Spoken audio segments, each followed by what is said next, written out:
नमस्कार। इस वीडियो के माध्यम से मैं आपको स्कोलियोसिस के सर्जिकल ट्रीटमेंट के बारे में कुछ बताना चाहूँगा। स्कोलियोसिस एक 3 डायमेंशनल डिफॉर्मिटी होती है जिसमें रीढ़ की हड्डी का स्ट्रक्चर चेंज हो जाता है। जैसे जैसे बच्चों की ग्रोथ होती है वैसे वैसे स्ट्रक्चर जो है और डिफॉर्म वे में ग्रो करता है। इसमें जो फिज़िकल चेंजेस आते हैं उसमें एक कंधा एज़ कम्पेयर टू अपोजिट कंधा ऊपर रहेगा। जो शोल्डर ब्लेड है वो दूसरे शोल्डर ब्लेड के मुकाबले हायर लेवल पे रहता है। आपको बच्चे की पीठ में एक कुबड़ापन या रिब हम्प दिखाई देगा। एक साइड का रिब केज उठा हुआ होता है, उसके कॉरस्पॉन्डिंग साइड अपोजिट साइड का जो चेस्ट है वो उठा हुआ होगा और सेम साइड का जो चेस्ट है वो अंदर की तरफ चला जाता है। स्पाइन को अगर आप देखेंगे तो स्पाइन एक जो पूरा ट्रंक है वो एक साइड में शिफ्ट हो जाता है। और नीचे आएंगे तो आपको कमर के निचले हिस्से में गड्ढे दिखाई देंगे जिसको हम वेस्ट क्रीज बोलते हैं। साथ ही जो हेड है, ट्रंक है, पूरा का पूरा पेल्विस या लोअर हिस्से के कंपैरिजन में एक साइड में शिफ्ट हो जाता है जिसको हम कोरोनल टिल्ट कहते हैं। सर्जरी का एम होता है स्पाइन को बैलेंस करना, रीढ़ की हड्डी को जितना हम easily without any risk to spinal cord सीधा कर सकें, साथ ही साथ रिब हम को जितना हम मैक्सिमम करेक्शन कर सकें। Aim of surgery is to balance spine. इसका मतलब ये है हेड को पेल्विस के ऊपर या लोअर हिस्से के ऊपर सेंटर करना, बॉडी का जो ट्रंक है जो एक तरीके तरफ शिफ्ट हो गया है उसको सीधा करना और रिब हम्प को काफ़ी हद तक कम करना। सर्जरी से पहले सबसे ज़रूरी हुआ है इसकी प्लानिंग में फर्स्ट इन्वेस्टिगेशन इज़ एमआरआई में हम ये देखते हैं कि इसके अंदर स्पाइनल कॉर्ड में कोई इंट्रास्पाइनल अनोमली जैसे अर्नोल्ड चेरी मालफॉर्मेशन, डायस्ट्रोमेटामाइलिया या टेथर्ड कॉर्ड तो नहीं है। इन समस्याओं का इनिशियली आइडेंटिफिकेशन इसलिए ज़रूरी है कि अगर इनको करेक्ट किए बिना सर्जरी की जाती है तो पेशेंट को पैरालिसिस का खतरा होता है। अगर पेशेंट की एमआरआई में ये समस्याएं निकलती हैं तो patient is referred to neurosurgeon, उनके पास भेजा जाता है ताकि पहले इसकी सर्जरी कराई जाए और सर्जरी के 3 महीने के बाद हम एक नई एमआरआई कराते हैं देखने के लिए कि स्पाइनल कॉर्ड क्या अपनी नॉर्मल स्थिति में आ गया है। अगर स्पाइनल कॉर्ड अपनी नॉर्मल पोजीशन में आ जाता है तो उसके बाद हम फिर स्कोलियोसिस करेक्शन का प्लानिंग करते हैं। इसमें whole spine, standing, AP and lateral X ray कराए जाते हैं ये देखने के लिए कि कर्व का एक्सटेंट क्या है, लोकेशन क्या है, ताकि किस लेवल से किस लेवल तक हमको स्क्रूज लगाने हैं वो डिसाइड कर सकें।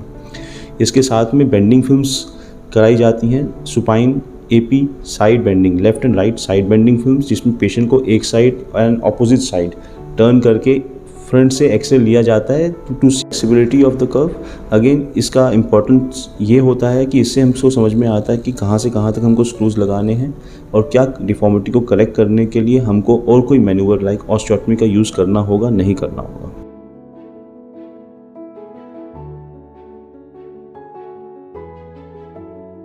ये सर्जरी कमर के पिछले हिस्से से की जाती है।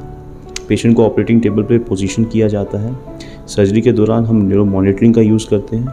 न्यूरो मॉनिटरिंग एक लेटेस्ट टेक्निक है जिससे सर्जरी की सेफ्टी काफ़ी बढ़ जाती है। अगर सर्जरी के दौरान स्क्रू डालते हुए, ऑस्टियोटमी करते हुए, रॉड लगाते हुए या डिफॉर्मिटी करेक्ट करते हुए अगर स्पाइनल कॉर्ड पे थोड़ा सा भी प्रेशर पड़ रहा है तो न्यूरो मॉनिटरिंग की मशीन हमको बता देती है कि स्पाइनल कॉर्ड पे स्ट्रेस पड़ रहा है, सिग्नल जा रहे हैं और तुरंत ही हम सर्जरी को स्टॉप करके उसमें कोई करेक्टिव मैनूवर कर सकते हैं ताकि स्पाइनल कॉर्ड डैमेज ना हो।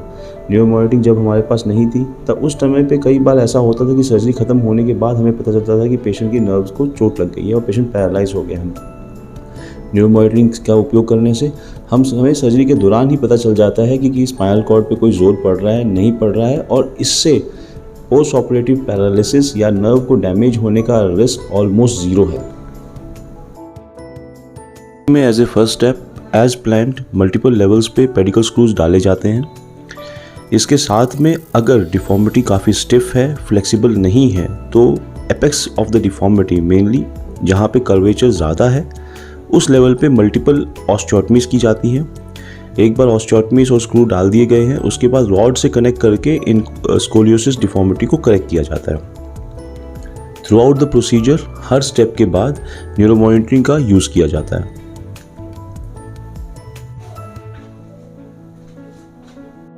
सर्जरी के बाद एक दिन के लिए पेशेंट को मॉनिटरिंग के लिए आईसीयू में रखा जाता है। उसके अगले दिन पेशेंट को वार्ड में शिफ्ट करते हैं। ब्रेस के साथ हम सिटिंग, स्टैंडिंग, वॉकिंग स्टार्ट कराते हैं। एंड यूजुअली तीसरे या चौथे दिन when the patient is comfortable patient की छुट्टी कर दी जाती है। पेशेंट को अगले 3 महीने के लिए ब्रेस का उपयोग करना पड़ता है।